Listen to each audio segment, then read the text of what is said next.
اللہ تعالیٰ نے یہ فرمایا ہے کہ بنی اسرائیل کو ایک حکم یہ بھی تھا کہ یہ جب بیت المقدس میں جائیں تو سجدے کی حالت میں جائیں، لیکن ان میں سے بہت سارے نافرمان ایسے تھے کہ وہ اپنی سرین کو گھسیٹتے ہوئے ایسے جا رہے تھے۔ حکم ہوا تو سجدہ کر کے جائیں، لیکن وہ مذاق کے طور پر سرین اپنے گھسیٹتے ہوئے اس طرح سے بیت المقدس میں جانے لگے۔ ایک نافرمانی یہ کیا انہوں نے، اور پھر اللہ نے فرمایا تھا ہفتے کے دن شکار نہ کرنا، سنیچر کے دن شکار کرنا ان کے لیے حرام تھا۔ تو یہ بنی اسرائیل کیا کرتے تھے، جمعہ کے دن جال لگا کے آتے تھے مچھلیوں کا، اور اتوار کو جا کر کے لے کے آتے تھے۔ کہتے ہم سنیچر کو شکار نہیں کیے، جمعہ کو جال لگائے تھے، اتوار کو لے کے آئے، پھر مچھلیاں کون سے دن پھنسی تھی ہیں۔ تو اس طرح ہیلے بہانے کس کے لیے کرتے ہیں؟ اللہ کے لیے۔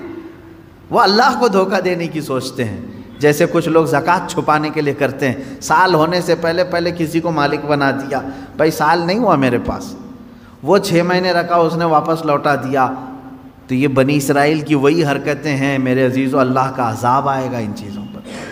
تم ایک دوسرے کو چھپا سکتے ہو بہت ساری باتیں، لیکن اللہ رب العزت سے کوئی چیز نہیں چھپے گی، تمہارے دلوں کے حالات سے وہ باخبر ہے۔ اور اللہ نے فرمایا ہم نے ان سے گاڑا عہد لیا تھا کہ یہ چیزیں نہیں کرو گے، پھر بھی انہوں نے کیا۔ فَبِمَا نَقْضِهِمْ مِيثَاقَهُمْ، اللہ فرماتا ہے تو ان کی کیسی بدعہدیوں کے سبب ہم نے ان پر لعنت کی ہے۔ یعنی وعدہ خلافی کرتے تھے یہ بنی اسرائیل یہودی، توبہ کرتے تھے اللہ آئندہ سے ایسا کبھی نہیں کریں گے، بچڑے کی پوجا میں لگ گئے، فرعون سے تو نجات دے دے ہم سب چھوڑ دیں گے، اللہ نے نجات دی، پھر وہی کرنے لگے۔ اور پھر اللہ تبارک و تعالیٰ نے ان سے فرمایا تھا کہ تم سجدہ کر کے جاؤ گے بیت المقدس میں، یہ جان بوجھ کر کے انہوں نے اپنے پیچھے والا حصہ گھسیٹتے ہوئے زمین پر اندر گئے، اور کہنے کا حکم تھا ان کو حِتَّةٌ نَغْفِرْ لَكُمْ، مغفرت ہو اے اللہ۔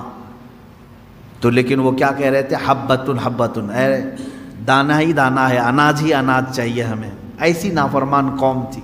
اللہ فرما رہا ہے تسبیح بولو مغفرت، اور وہ کہہ رہے ہیں گیہوں جوار، یعنی دانوں کے نام لے کر کے کہہ رہے تھے کہ یہ ملے ہم کو، فلاں ملے۔ تو یہ نافرمانیوں کے سبب اللہ تعالیٰ فرماتا ہے ہم نے ان پر عذاب نازل کیا، ان پر لعنت کی، اس لیے کہ وہ آیات الہی کے منکر ہوئے ہیں، اللہ کی آیتوں کے منکر ہوئے۔ یہاں سے بات، اور پھر اللہ تعالیٰ فرماتا ہے وَبِكُفْرِهِمْ وَقَوْلِهِمْ عَلَى مَرْيَمَ بُهْتَانًا عَظِيمًا، اور اس لیے بھی اللہ نے ان پر لعنت کی کہ انہوں نے کفر کیا اور مریم پر بڑا بہتان باندھا۔ یہ یہودی ہی تھے جو حضرت بی بی مریم پر تہمت لگاتے تھے کہ عورت ناپاک ہے، بغیر شوہر کے اس کو بچہ کیسے ہوا، اس نے غلط کاری کی ہے، بدکاری کی ہے، معاذ اللہ رب العالمین۔ 1000 تہمتیں سیدہ بی بی مریم سلام اللہ علیہا، وہ عفت معاب تھیں، طاہرہ تھیں، زاہدہ تھیں، عابدہ تھیں، بطول تھیں، جن کو کسی بشر نے چھوا نہیں، ان پر ان یہودیوں نے تہمتوں کی بوچھار لگائی۔ اس پر اللہ تعالیٰ فرماتا ہے کہ ہم نے ان پر لعنت کی ہے۔ اب یہاں سے پھر میرا ٹاپک چلے گا کہ یہودی لعنت شدہ قوم کیوں ہے، کیونکہ آج مجھے بتانا ہوگا کہ آج بھی یہود پوری دنیا میں اپنے پنجے گاڑنے کے لیے کس کے ناک میں دم نہیں کیا ہوا ہے۔ سارا کا سارا یہ جو کھیل دیکھ رہے ہیں آج دنیا میں اتھل پتھل ہو رہی ہے، یہ چند شرپسند یہودیوں کی وجہ سے۔ مجھے کہتے ہیں کچھ لوگ اینٹی جیوز ہیں، آپ سارے یہودیوں کے اینٹی تھوڑی نہ ہیں، جو ایمان والے تھے ہم ان کے مخالف نہیں ہیں، جو اللہ کو ایک مانتے ہیں، انبیاء پر ایمان لاتے ہیں، وہ اچھے یہودی تھے پہلے زمانے میں۔ ہم تو تمہارے کرتوت کے مخالف ہیں، ہم تمہارے تمام یہ مظالم کے خلاف بولتے ہیں جو تم آج پوری دنیا پر ڈھائے ہوئے ہو۔ انہوں نے خفیہ تنظیمیں بنا کر رکھی ہیں، یہ عیسائیوں کو بھی برباد کرنا چاہتے ہیں، مسلمانوں کو بھی۔ ان کا صرف اور صرف نظام ایک ہی ہے کہ دنیا بنی ہے تو صرف یہودیوں کے لیے بنی ہے، راج ہوگا تو صرف یہودیوں کا ہوگا، باقی ساری انسانیت غلام ہوگی۔ اس پر میں انشاءاللہ آگے گفتگو کروں گا۔ یہاں سے آیتیں یہی چل رہی ہیں، اللہ فرما رہا ہے ان پر ہم نے لعنت کیوں کی، ان پر ہم نے لعنت کیوں کی، ان کی کئی وجوہات اللہ نے بیان کی۔ یہ ہمیشہ وعدہ خلافی کرتے ہیں، وعدہ توڑتے ہیں۔ اب اندازہ کرو یہودی جو اللہ سے کیا ہوا وعدہ توڑ سکتے ہیں تو تمہارے سے کیا ہوا وعدہ کیسے نہیں توڑیں گے؟ یہ تو پل بھر میں توڑیں گے۔ اور اللہ سے ایسے وقت میں وعدہ کرتے تھے جب آسمان اتار کے ان کے سروں پر رکھ دیا گیا، وعدہ کیا آئندہ سے کبھی نہیں کریں گے۔ انہیں معلوم ہے اللہ کی طاقت کیا ہے، اس کے باوجود وہ اللہ کا وعدہ توڑتے تھے۔ اب اللہ کا وعدہ توڑنے والی قوم کیا تمہارے بھروسے کے قابل ہوگی؟ تم بھروسہ کرو گے؟ حیرت ہے، آج سعودی عرب اسرائیل پر بھروسہ کر رہا ہے۔ جو اللہ کا وعدہ توڑتی ہے وہ سعودی کا وعدہ کیوں نہیں توڑے گی؟ یہی یہود ہیں جو آج اسرائیل میں ہیں۔ حیرت ہوتی ہے، ابھی سعودی عرب نے اپنے تعلقات جو استوار کیے ہیں اسرائیل سے وہ یوں ہی نہیں کیے، اس کی وجہ ہے، میں نے اس سے قبل شاید کسی محفل میں آپ سے کہا تھا، سعودی عرب کو خطرہ ایسا لگنے لگا خطے میں کہ اب ہمارے دشمن بڑھ رہے ہیں، کیونکہ ترکی اب ببانگ دہل بولنا شروع کر چکا ہے۔ ترکی اپنی طاقت میں بہت آگے بڑھ رہا ہے، ترکی اپنا الگ الائنس بنا رہا ہے، کیونکہ سعودی عرب کا وہ OIC ہمیشہ پہلے سے ہے، ایک آرگنائزیشن ہے اسلامک کنٹریز کا۔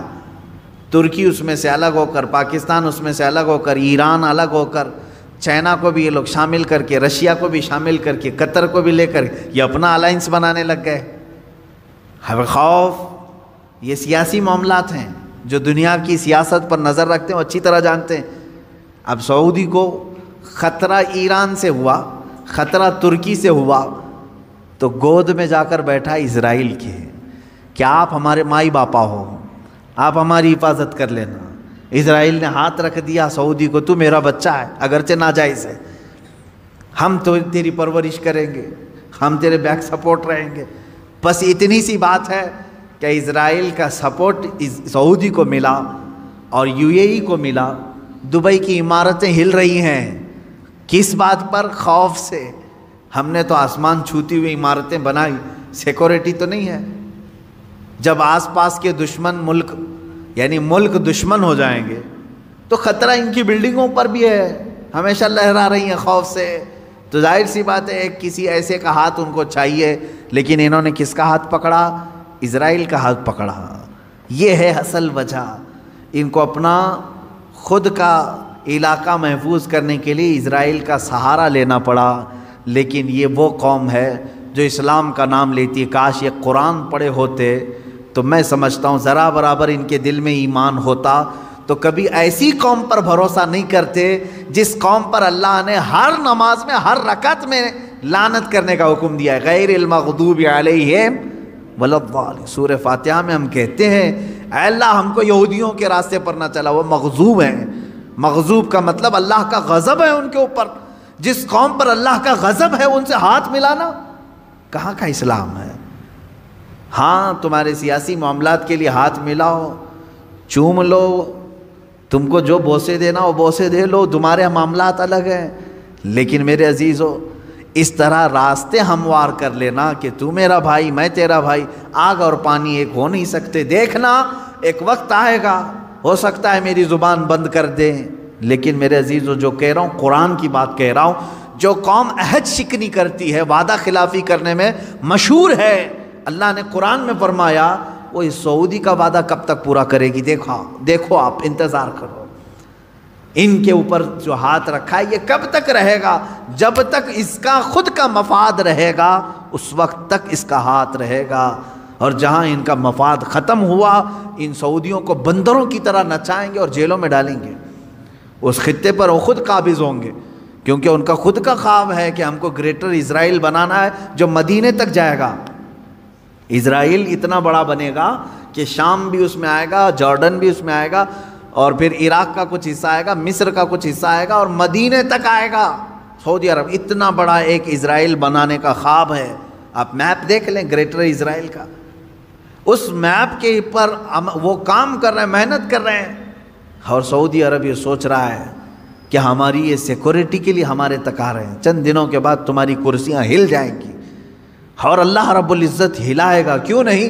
اس لیے کہ پوری امت مسلمہ کے ساتھ تم نے دھوکہ کیا ہے۔ خادم الحرمین شریفین کہہ کر کے، یہ جن کے بارے میں اقبال نے بہت پہلے کہا تھا، یہی وہ شیخ حرم ہے جو چرا کے بیچ کھاتا ہے، گلی میں بو زر دلق اویس و چادر زہرا۔ یہ اقبال کا قول ہے. یہاں جتنی مقدسات تھی ان کو بیچ کر کھانے کے لیے بیٹھا ہوا شیخ حرم ہے یہ. در حقیقت یہ نہ خادم الحرمین ہے، نہ خادم الاسلام ہے، نہ خادم المسلمین ہے. یہ تو صرف خادم الیہود ہیں. خادم الیہود ہیں، وہ جو کہیں اس پر عمل. اب یہاں سے قرآن کی آیتیں اسی پر چلیں گی. اللہ نے اگر زندگی باقی رہی تو اس پر میں گفتگو کروں گا کہ یہ لعنت شدہ